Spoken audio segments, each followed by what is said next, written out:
Let's make tumis buncis dengan daging cincang.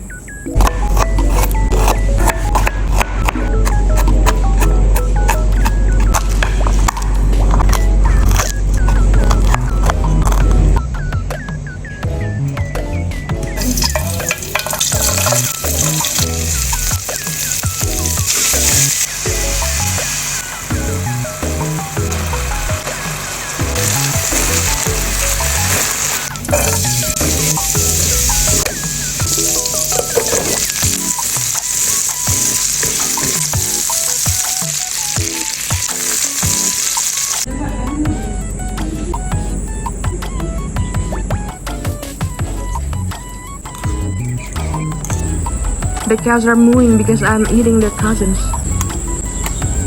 Comment down below what I should make next.